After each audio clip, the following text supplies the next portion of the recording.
D बना होगा बस। हाँ जी सर, ये काफ़ी महंगी है, ये डिजिटल नहीं है। अच्छा।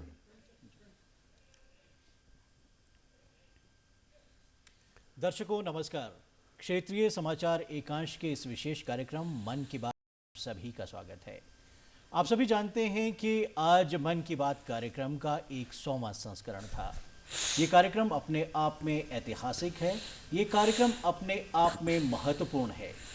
और आज इस कार्यक्रम पर हमारे साथ बातचीत करने के लिए स्टूडियोज़ में हमारे साथ मौजूद हैं डॉक्टर शशिकांत शर्मा जी।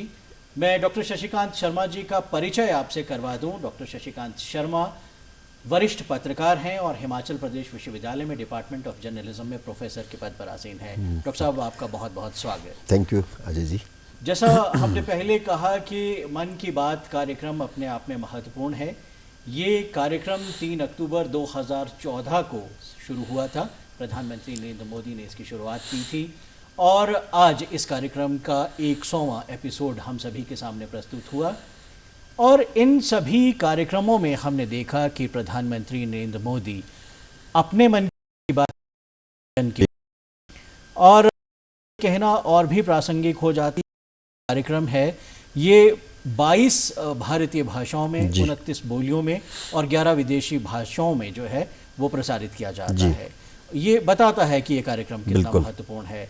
इस कार्यक्रम की 100वीं कड़ी आज हम सभी के समक्ष प्रस्तुत की गई। आप कैसे देखते हैं इस कार्यक्रम में? देखिए अजय जी, जैसा आपने कहा, मुझे नहीं लगता कि आज़ाद भारत में या इससे पहले भी रेडियो जब बहुत पॉपुलर था तब भी किसी राजनेता द्वारा, और वो प्रधानमंत्री के पद पर आसीन हो, एक समय निकालकर और इस तरह का कोई प्रोग्राम, जनरली इस तरह के प्रोग्राम आपने देखा आकाशवाणी या दूरदर्शन जो सरकारी तंत्र है, सरकारी मीडिया है, वो इस तरह के प्रोग्राम करते रहे। लेकिन किसी देश का प्रधानमंत्री वो इस तरह का प्रोग्राम करे, ये तो अपने आप में एक अनूठी पहल है जो इस देश में हुई।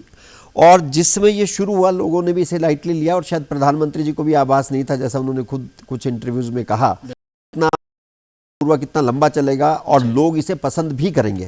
क्योंकि साधारणतः आप देखते हैं कि जिस तरह से भाषणों वाले प्रोग्राम, ये एक तरह का, अगर आप इसे बात करें तो ये एक नीरस भाषण वाला प्रोग्राम भी हो सकता था, लेकिन ऐसा हुआ नहीं।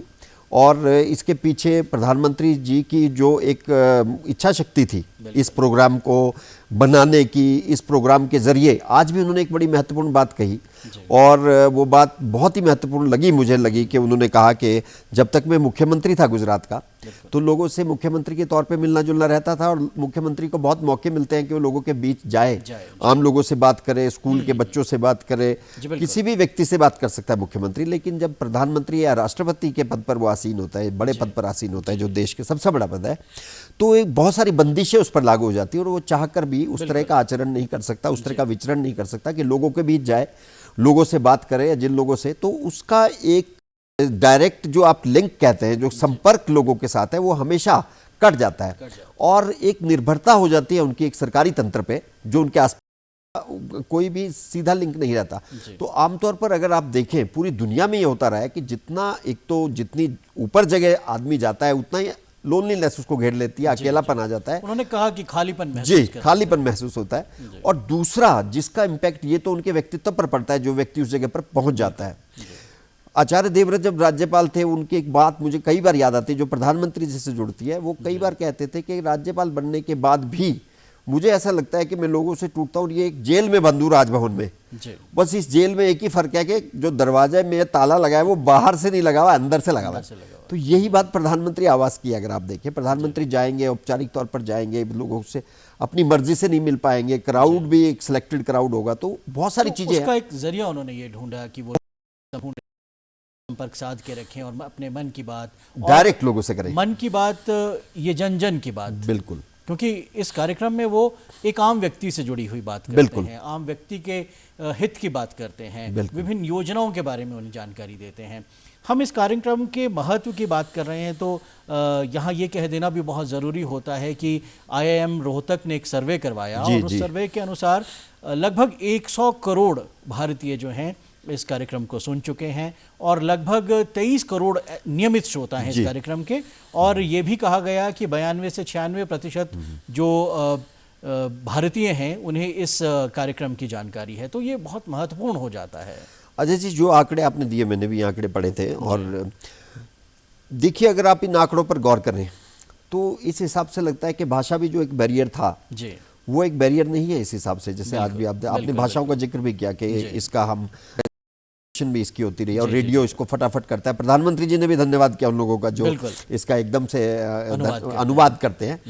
तो ये एक बहुत बड़ी बात है कि एक भाषा का बैरियर भी इस प्रोग्राम के जरिए खत्म हुआ है बिल्कुल। और लोग इसको सुन रहे हैं। और प्रधानमंत्री जब भी मैं उनका इसका असर यह है कि आप देखें कि हिंदी की एक्सेप्टेंस देश में बढ़ रही है क्योंकि प्रोग्राम हिंदी में आता है, ट्रांसलेट होता है। तो वो एक भाषा विवाद जो देश को खाए जा रहा था 1980 के दशक तक, 90 के दशक तक भी, 80 से 90 में भी रहा, वो बीच में अब आप इतनी बड़े चर्चा का विषय कहीं नहीं बना। इस कार्यक्रम का विरोध साउथ में भी कहीं नहीं हुआ, कहीं नहीं हुआ। और इसका असर एक फायदा ये है कि अब चुनाव प्रचार में मोदी जी, जैसे मैं कर्नाटका का देख रहा था, हिंदी में भाषण दे रहे हैं और लोग समझ रहे हैं, वहाँ के लोग हिंदी, क्योंकि उनके जो चुनाव रैलियां हो रही हैं वो वहाँ ट्रांसलेटर नहीं है। तो इसका मतलब ये प्रचार प्रसार की दृष्टि से अगर आप इसका एक दूसरा फायदा देखें तो एक एक्सेप्टेंस, राष्ट्रीय भाषा जिसे हम कहेंगे आज अगर माना जाए, हिंदी जो उसका विरोध साउथ में था वो भी कम हुआ है। और प्रधानमंत्री की बातों में क्योंकि रुचि लोगों की बढ़ी और जानकारी से ओतप्रोत ये रहा और लोगों के, साउथ के लोगों से इसे कनेक्ट किया गया, नॉर्थ ईस्ट के लोगों से इसे कनेक्ट किया गया, तो उन लोगों ने अपना एक प्रोग्राम, ये उन्हें नहीं लगा कि ये नॉर्थ के लोगों की भाषा में एक प्रोग्राम है या देश के एक हिस्से के लोगों की भाषा का प्रोग्राम है। उन्होंने इसे प्रधानमंत्री के प्रोग्राम के तौर पर स्वीकार किया और उस स्वीकारोक्ति का ये परिणाम आज है कि आज हिंदी की एक्सेप्टेंस भी इस प्रोग्राम के जरिए देश में बढ़ने लगी है। बिल्कुल जी हाँ। और जब हम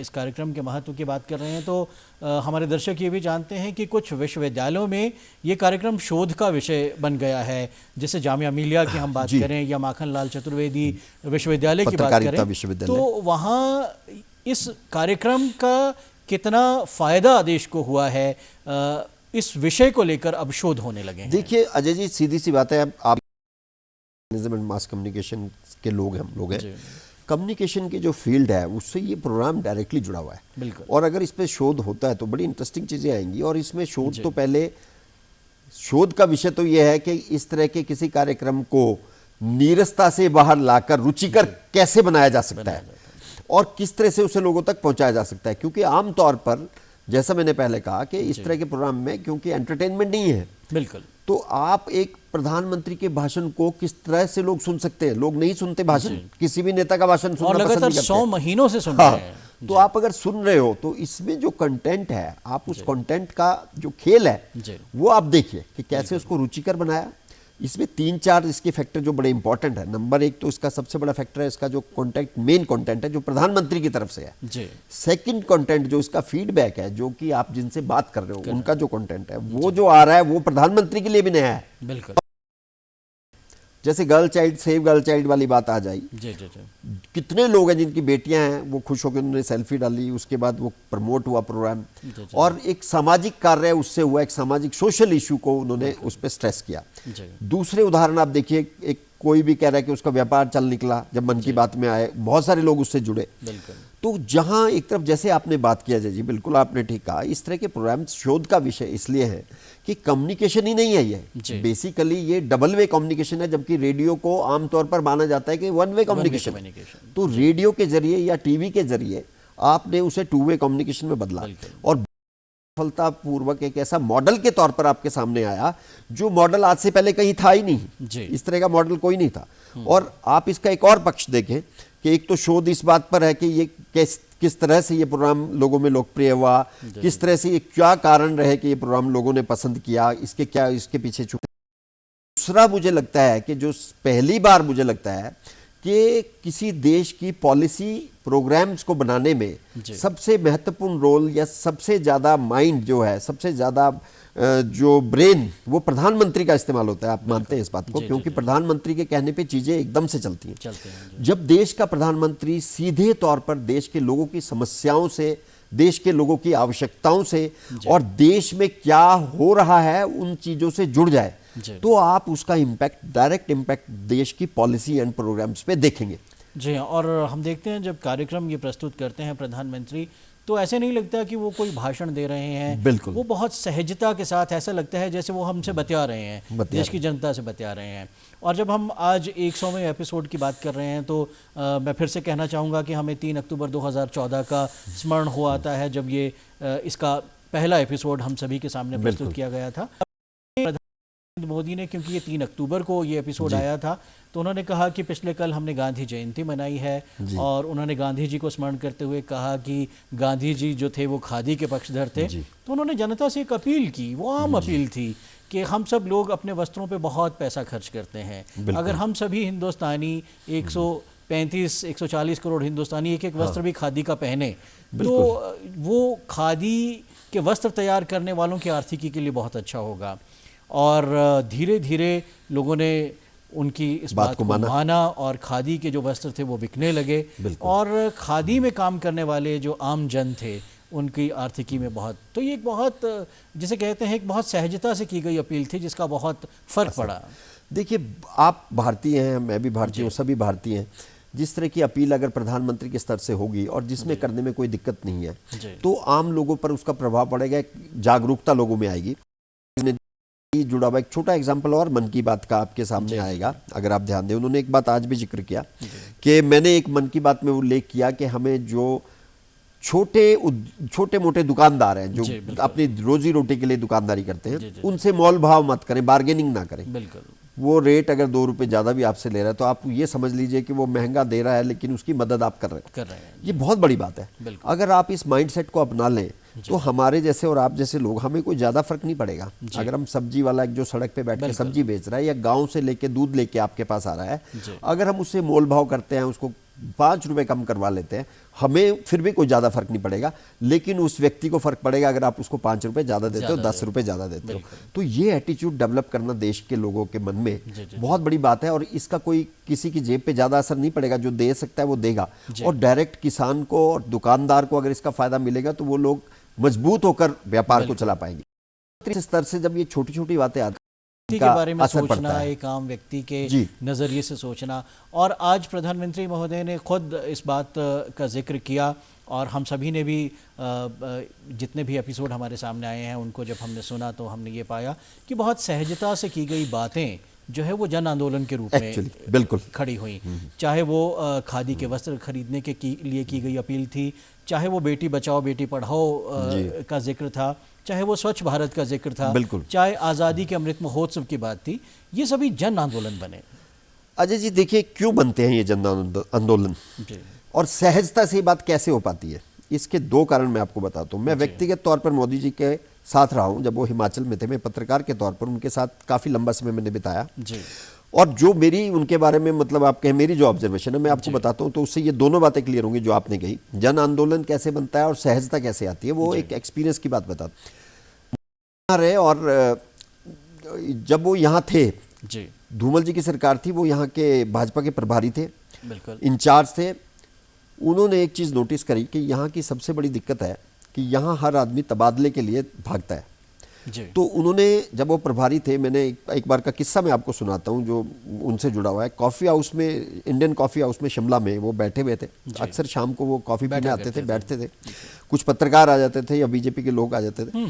तो वहाँ बैठे थे, तो एक व्यक्ति आया, और एक व्यक्ति आया, उस व्यक्ति को देखते ही मोदी जी बड़े खुश हुए और उन्होंने कहा, अरे क्या हाल है तुम्हारे, मतलब वो उनका काफ़ी परिचित होगा और काफ़ी क्लोज परिवार से होगा। तो उन्होंने कहा पिताजी कैसे हैं, माताजी कैसे हैं, सबका हालचाल पूछा। तो ऐसा लगा, उनके लिए कॉफ़ी मंगाई, फिर उनको बड़ा मंगाया, काफ़ी अच्छा इज्जत से उनको बिठा लिया। फिर उनको कहा कैसे आए शिमला, तो उन्होंने कहा सर मेरी बदली हुई है तो आपके पास आया हूँ, मेरा ट्रांसफ़र करवा दीजिए। तो उनको ये पता था कि मैं जिस दिन इस काम में, भाई यहाँ पे मुझे ट्रांसफ़र लोग देंगे, तो उन्होंने हाथ जोड़ के उसको कहा कि ये काम मैं नहीं करता, आप एमएलए के मुझे इस काम में मत डालो, तो बुरा मत मानना। तो वो, और मैं बाद में उनसे गुजरात में जब वो मुख्यमंत्री थे एक बार मिला, कई साल बाद, इस घटना के कई साल बाद।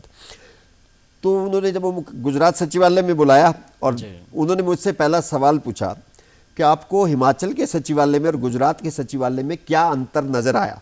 अच्छा जी। तो मैंने कुछ ऑब्जर्वेशन जो मेरी थी, तो मैंने उनको ये कहा कि आपके यहाँ भीड़ भाड़ नहीं है मोदी जी, हमारे यहाँ तो सचिवालय आप जाएं मुख्यमंत्री के लोगों की भीड़ रहती है। तो शाम के वक्त तो आप देखते हैं अजय जी कि बाहर तक लाइन लग जाती है, सेक्रेटरीट के बाहर तक लाइन चली जाती है, लोग मिलने के लिए आते हैं।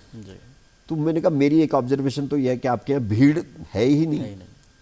उन्होंने कहा यही मैं आपसे पूछना चाह रहा था कि ये सुनसान जो लग रहा है आपको, तो उन्होंने कहा कि बेसिकली आपके यहाँ दिक्कत क्या है हिमाचल में, ऑब्जर्वेशन जो हमने क्यों बनाते हैं वो चीजों को, कैसे वो सहजता, क्योंकि उनकी ऑब्जर्वेशंस बड़ी बारीक हैं।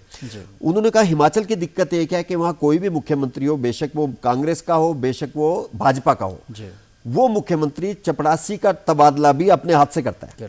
और जब वो इस काम में पड़ जाता है उसके बाद वो पॉलिसी और प्रोग्राम्स में दिमाग ना लगा पाता है, ना समय दे पाता है। तो ये आपके हिमाचल की दिक्कत है। और मैं ये काम बिल्कुल डिसेंट्रलाइज करके अपने पास नहीं आने देता। और इस काम के लिए जो लोग हैं वो हैं। और उन्होंने उस दिन का जिक्र करते हुए कहा कि आज जापान के कुछ डेलीगेशन मेरे पास था, मैं सुबह से आज उनके साथ बैठा था, 16,000 करोड़ की इन्वेस्टमेंट वो गुजरात में लेके आ रहे। तो ये एक बहुत बड़ी ऑब्जर्वेशन थी जो मैंने कहा कि अरे ये यहाँ बैठ के भी इनको ये समझ आ, उनको ये पता थी हिमाचल की दिक्कत क्या है। तो उन्होंने कहा जिस दिन ये दिक्कत आप छोड़ दोगे हिमाचल भी तेजी से आगे बढ़ेगा। तो ऐसी ऐसी बहुत सारी बातें हैं जो उनके मन में घर कर जाती हैं। अब ये जो मन की बात में वो लोगों से बात करते हैं, वो सिर्फ बात करके सरसरे तौर पर कभी बात नहीं, उस चीज का वो गहरा अर्थ उनके अंदर तक जाता है और सरकार की पॉलिसी प्रोग्राम्स में वो नजर आता है। गैस वाला अगर आप देखें, गैस सब्सिडी जिस तरह से उन्होंने खत्म कराई लोगों से, और उज्ज्वला योजना शुरू करके गरीब लोगों को उसका लाभ दिलाया। और दूसरी भी बहुत सारी ऐसी योजनाएं हैं जो आप देखें कि बिल्कुल इस तरह की योजनाएं हैं जो आम आदमी तक पहुंच रही हैं। अब डायरेक्ट किसान के खाते में पैसे डालना, तो वो एक ऐसी चीज है कि जो उसमें करप्शन बिल्कुल ही खत्म हो गई। बिल्कुल। और उनके कार्यक्रम की एक अगर हम बात देखें तो उन्होंने देश के कोने कोने में छोटा छोटा व्यवसाय कर रहे छोटे छोटे लोगों का जिक्र अपने कार्यक्रम में किया। अभी तक हम देखें तो 17 हिमाचलियों का जिक्र वो अपने कार्यक्रम में कर चुके हैं। यहाँ तक कि हिमाचल में मनाया जाने वाला चंबा मिंजर मेला, उसकी भी बात वो अपने कार्यक्रम में करते हैं और वो बताते हैं कि मिंजर का अभिप्राय क्या होता है, कि मिंजर किसको कहते हैं। और उन्होंने साथ ही साथ इस मिंजर मेले की बात करते हुए कहा कि हिमाचल में इन दिनों मनाया जा रहा है और आप चाहें तो हिमाचल का भ्रमण कर सकते हैं, वहाँ बहुत से स्थान देखने लायक हैं। नॉर्थ ईस्ट की बात करते हुए उन्होंने कहा कि हम में से बहुत कम ऐसे पर्यटक हैं जो नॉर्थ ईस्ट जाते हैं, लेकिन आप अगर जाएं तो आपको बहुत अच्छा लगेगा। तो आप देखें कैसे वो पर्यटन को बढ़ावा दे रहे हैं। और इसीलिए शायद ये सही कहा जाता है प्रधानमंत्री के इस कार्यक्रम के बारे में कि प्रधानमंत्री मन की बात कार्यक्रम के जरिए भारतीयों को भारतीयता सिखा रहे हैं। एक और बात है जी उन्होंने कही, जो आप उन्होंने कहा कि जो भी जिस राज्य में रहता है वो विदेश जाने से पहले कम से कम देश के 15 स्थान पर्यटन स्थलों पे घूमे। बिल्कुल। ये पर्यटन का बढ़ावा देने का इतना बढ़िया साधन है तरीका है कि अगर मैं हिमाचल छोड़ के बाहर के 15 स्थान देखूंगा तो देश के कितने स्थानों में मैं जाऊंगा और कितने लोग जो घूमना चाहते हैं और वो कितनी सरलता से आप देश के एक हिस्से से दूसरे हिस्से में जा सकते हैं। विदेश जाना तो मुश्किल है। तो उन्होंने एक तरह से पर्यटन की बात बहुत अच्छे तरीके से की, जिसका कि कुछ ना कुछ लोगों पर असर पड़ेगा। तो जो ये असर पड़ेगा इससे देश में पड़ेगा। इसी तरह से अगर आप देखें उनकी हर चीज में अगर आप देखें एक तरह से एक संदेश छिपा रहता है। आपको याद होगा जब वो 2014 में प्रधानमंत्री बने, उसके बाद वो बराक ओबामा से मिलने व्हाइट हाउस गए थे और वहां जाकर उन्होंने उन्हें जो चीजें भेंट की थी उनमें कांगड़ा की चाय, कुल्लू की टोपी और चंबा का रुमाल शामिल था। हिमाचल से वैसे भी उनका बहुत लगाव है, लेकिन जो मार्केटिंग हिमाचल की चाय की, कांगड़ा टी की, चंबा के रुमाल की और कुल्लू की कैप की, जो अमेरिका में प्रधानमंत्री के गिफ्ट देने से हुई वो कभी नहीं हो सकती। इसी तरह से जब वो भरमौर आए, उन्होंने जो वो वस्त्र पहने, उसके बाद वो केदारनाथ गए, उस वस्त्रों को पहन के वहां गए, आज भी वो आप कई जगह नजर आए, वो तस्वीर नजर आती है। तो ये चीजें, ये बेशक छोटी छोटी चीजें हैं, लेकिन ये एक देश की चीजों को, देश के लोगों की बातों को, उनको बढ़ावा देने का एक मार्केटिंग का स्टाइल का शुरू रहा है। और आपने भी जैसे हिमाचल में हो रहा है इसलिए हमें ज्यादा जानने का मौका मिला है। तो उन्हें और इन चीजों से वो कनेक्ट करते हैं लोगों से। अब अगर उन्होंने पैराग्लाइडिंग हिमाचल में सीखी, मनाली में सीखी, तो जब वो कुल्लू आए प्रधानमंत्री बनने के बाद, जिस पैराग्लाइडर ने उनको ट्रेनिंग दी थी वो भीड़ में खड़ा था और उसे पता भी नहीं था कि उसका नाम वो स्टेज से ले लेंगे। बिल्कुल। वो लोगों को बता रहा था कि अरे मैंने सिखाई है, 2-4 लोगों को बता रहा था। जब वहां से नाम लेके प्रधानमंत्री जी ने कहा कि बिल्कुल मुझे यहाँ से पैराग्लाइडिंग कुल्लू से ऐसे सिखाई है, जी। और आप उनको वो गुजरात लेके गए थे बाद में। गुजरात में उन्होंने पैराग्लाइडिंग एक जगह पे शुरू करवाई है, किसी हिल स्टेशन पे, जो छोटा सा हिल स्टेशन है उनका, तो वो हिमाचल के बेस पे उन्होंने शुरू करवाई। तो इस तरह से क्या रहता है कि वो कनेक्ट करते हैं डायरेक्ट लोगों से, और लोगों को ऐसा नहीं लगता कि वो देश के प्रधानमंत्री से बात कर रहे हैं या देश का प्रधानमंत्री उनके बारे में बात कर रहा है। वो उनको लगता है कि उन जैसा ही एक व्यक्ति आज देश के प्रधानमंत्री की कुर्सी पे है, और इसीलिए उन्होंने अपने आप को प्रधान सेवक कहना, चेंज ला रहे हैं इसके जरिए। और हमने ये भी देखा शशिकांत जी के मन की बात कार्यक्रम में वो कभी खिलाड़ियों का जिक्र कर देते हैं, कोई अगर पदक जीत कर आया है तो उसका जिक्र कर देते हैं, और हमने देखा कि छोटे छोटे अवसरों पर, छोटे छोटे त्योहारों पर देशवासियों को बधाई देते हैं। उस त्योहार का क्या अभिप्राय है? पहले एपिसोड की मैं बात कर रहा था तो मुझे याद है कि विजयदशमी का जो पर्व है वो आने वाला था, तो उन्होंने कहा कि विजयदशमी का पर्व हम मनाएं, लेकिन इस पर्व को मनाने के साथ साथ हम अपने अंदर की 10 बुराइयों को कम करें, इस तरीके से मनाएं। तो ये भी एक संदेश था।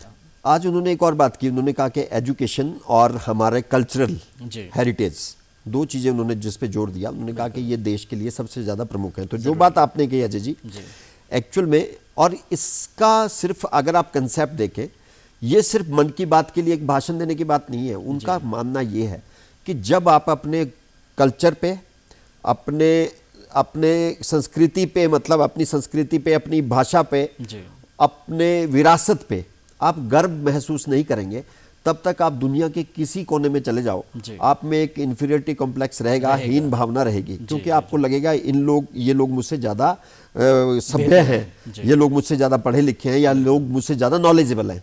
जिस दिन आपको ये पता चलेगा कि मेरी संस्कृति इनसे ज़्यादा अच्छी है, मेरी भाषा इनसे ज़्यादा अच्छी है, मेरी संस्कृति में, मेरी संस्कृत में इनसे ज़्यादा बड़ा ज्ञान भरा हुआ है, उस दिन आपका कॉन्फिडेंस बढ़ेगा। आप तब दुनिया को कह पाओगे कि मैं आपसे कम नहीं हूं, मैं आपसे ज़्यादा हूं। तो ये भावना जो देश के लोगों में घर कर गई है हमारे, कि हम दूसरे देश में जाके बहुत अच्छा काम करते हैं। और यूएस में अगर आप जाएं, आज सारे डॉक्टर्स वहां, अगर आप यहां से अच्छे इलाज के लिए यूएस जाएंगे तो वहां पर कोई इंडियन डॉक्टर ही आपका ऑपरेशन करेगा। आपने अपनी संस्कृति, अपने ज्ञान की बात की, तो मुझे याद आता है कि अपने एक एपिसोड में उन्होंने, जब वो आयुर्वेद पर कर रहे थे और आयुर्वेद के महत्व बता रहे थे, तो उन्होंने एक संस्मरण साझा किया देशवासियों के साथ। उन्होंने कहा कि केन्या के पूर्व प्रधानमंत्री महोदय से उनकी बात हुई, और केन्या के जो पूर्व प्रधानमंत्री थे, उनकी पुत्री को, क्योंकि ब्रेन ट्यूमर था, ब्रेन ट्यूमर की सर्जरी हुई, और उस सर्जरी के बाद उनकी आंखों की रोशनी चली गई जी। दुनिया में कई जगह उनका इलाज करवाया गया, लेकिन वो ठीक नहीं हुई, और फिर केरल में आयुर्वेद पद्धति से उनका इलाज हुआ और आंखों की रोशनी लौट आई। तो कितना बड़ा एक संदेश उन्होंने इसके माध्यम से दिया कि हमारी जो आयुर्वेदिक पद्धति है उसमें इलाज करने के कितने बढ़िया तरीके हैं, और जो एक पेशेंट कहीं भी ठीक नहीं होता था वो हमारी इस पद्धति से ठीक हो गया। बिल्कुल आपने ठीक कहा जी। वो जब हिमाचल में थे, एक बात अक्सर कहा करते थे, मुझे अभी आपकी बात से बात याद आई।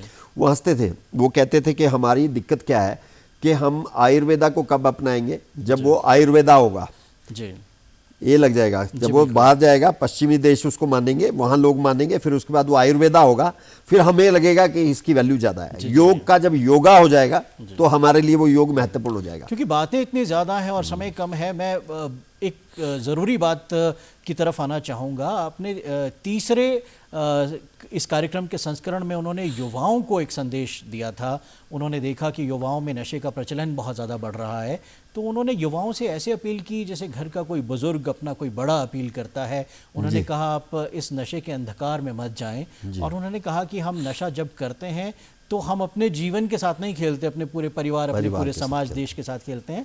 और उन्होंने कहा नशा हमें ना 3 डी की तरफ ले जाता है, जिसमें पहला डी है डार्कनेस, दूसरा है डिस्ट्रक्शन, तीसरा है डिवास्टेशन। तो समझाया युवाओं को कि नशे की गर्त से बाहर आएं। तो ऐसी छोटी छोटी बातें करके वो बहुत गहरे संदेश देते हैं। अजय जी बिल्कुल ठीक है, और वो मानते हैं इस बात को कि ये जन आंदोलन तभी बन पाएंगी चीजें जब आम लोग इसके मतलब समझेगा बिल्कुल। और लोग मिलकर इस सामाजिक बुराई को हटाने की दिशा में प्रयास करेंगे। जी। और ये तभी हो सकता है, ये किसी कार्यक्रम, सरकारी कार्यक्रम या प्रोग्राम से नहीं हो सकता, सरकारी नीति निर्धारण से नहीं हो सकता, सरकारी स्तर पर पुलिस इसको कंट्रोल करने लग जाए, ये पुलिसिंग से नहीं हो सकता। ये तब तक नहीं हो सकता जब तक कि एक सामाजिक अपील का असर लोगों पर नहीं होगा और लोग एक तरह से एक इकट्ठे होकर इस बुराई के खिलाफ लड़ेंगे, तब जाके नशा निवारण जैसी समस्याओं का समाधान इस प्रदेश में और इस देश में हो पाएगा। और आप और हम आज एक कार्यक्रम हिमाचल प्रदेश में राजधानी शिमला में राज्यपाल महोदय की अध्यक्षता में राजभवन में जो कार्यक्रम आयोजित किया गया, उसमें राज्यपाल महोदय ने भी युवाओं से ये अपील की और उन्होंने साथ ही साथ कहा कि केवल जो व्यक्ति नशा कर रहा है उसको पिन पॉइंट कर देने से इस समस्या का हल नहीं होगा। बिल्कुल। ये एक जन आंदोलन बनाना पड़ेगा, समाज को इसमें आना पड़ेगा, तभी इस बुराई से हम बाहर सकते हैं। बिल्कुल बिल्कुल। इस तरह के छोटे छोटे बातें जो हैं उनका जिक्र करके प्रधानमंत्री महोदय ने इस मन की बात कार्यक्रम के जरिए जन जन की बात की है और देशवासियों का इसीलिए इस कार्यक्रम के प्रति इतना लगाव है। वो हर महीने इस कार्यक्रम को सुनना चाहते हैं, अनेकों चिट्ठियां उनको लिखी जाती हैं, संदेश दिए जाते हैं और आज भी अपने वक्तव्य में उन्होंने कहा कि देशवासियों का संदेश पढ़ के मैं भावुक भी हो रहा था और मेरी कोशिश थी कि सभी चिट्ठियों को मैं पढ़ पाऊँ, सभी मैसेजेस को मैं पढ़ पाऊँ और उनका जवाब दे पाऊँ। तो इस तरीके से हमने देखा कि प्रधानमंत्री का ये जो कार्यक्रम है ये देशवासियों को प्रिय है और 100 महीनों से लगातार किसी कार्यक्रम का चलना अपने आप में ये बताता है कि वो कार्यक्रम देशवासियों को कितना पसंद आ रहा है। बिल्कुल जी। बिल्कुल अजय जी, आपने ठीक कहा कि देशवासियों को पसंद आ रहा है, इसलिए इस प्रोग्राम्स की रीच बढ़ रही है, इसलिए लोग इसको देख रहे हैं, सुन रहे हैं, देख रहे हैं, टीवी पे भी ये चल रहा है। और अदरवाइज अगर आप देखें, अगर ये प्रोग्राम इस ढंग से रुचिकर ना होता, पॉपुलर ना होता, तो प्रधानमंत्री खुद ही इस कार्यक्रम को छोड़ देते। बिल्कुल। तो आज ये पहुंचा है और ये एक नया एक्सपेरिमेंट है इस देश के लिए, और बल्कि इस देश के लिए नहीं पूरी दुनिया के लिए नया एक्सपेरिमेंट है। और इस तरह के एक्सपेरिमेंट निचले स्तर पर तो होते रहे, प्रधानमंत्री के स्तर पे अगर कोई इस तरह का एक्सपेरिमेंट कर रहा है और देश की जनता से जुड़ रहा है और इसके जवाब में हजारों चिट्ठियां उन्हें मिल रही हैं, एक फीडबैक सिस्टम डेवलप हो रहा है, तो ये बहुत बड़ी बात है और देश के लिए एक सकारात्मक मुझे लगता है कि ये बात है। और आने वाले समय में इसका लाभ जो है किसी और रूप से भी होगा, और अगर ये एक परंपरा के तौर पर ये बात कायम हो गई तो मुझे लगता है कि ये बहुत अच्छी बात होगी कि जब एक आम व्यक्ति प्रधानमंत्री बेशक मन की बात में उनकी बात को शामिल करे या ना करे, लेकिन अगर वो चिट्ठी लिख रहा है तो वो कहीं ना कहीं सरकारी स्तर पर एक उच्च स्तर पर पहुंच रही है और उसका फीडबैक डायरेक्ट पहुंच रहा है। बिल्कुल सही कहा आपने। और दर्शकों, प्रधानमंत्री महोदय ने भी मन की बात कार्यक्रम में हम सभी को आगे बढ़ने की लगातार प्रेरणा देते हुए उपनिषद के एक मंत्र का जिक्र किया। उन्होंने कहा चरे वेति, हम सब लोग लगातार चलते रहें, जीवन में आगे बढ़ते रहें। अंत में कहा कि मैं फिर से लौटूंगा इस कार्यक्रम को लेकर, जन भावनाओं को लेकर, लोगों की बात लेकर, और हम भी आपसे वायदा करते हैं कि हम फिर आपसे कोई नया कार्यक्रम लेकर आपके बीच प्रस्तुत होंगे। आपने इस कार्यक्रम को सुना, उम्मीद है कि ये कार्यक्रम आपको पसंद आया होगा। डॉक्टर श्रीकांत धन्यवाद। दर्शकों, आपका भी बहुत बहुत धन्यवाद। धन्यवाद जी।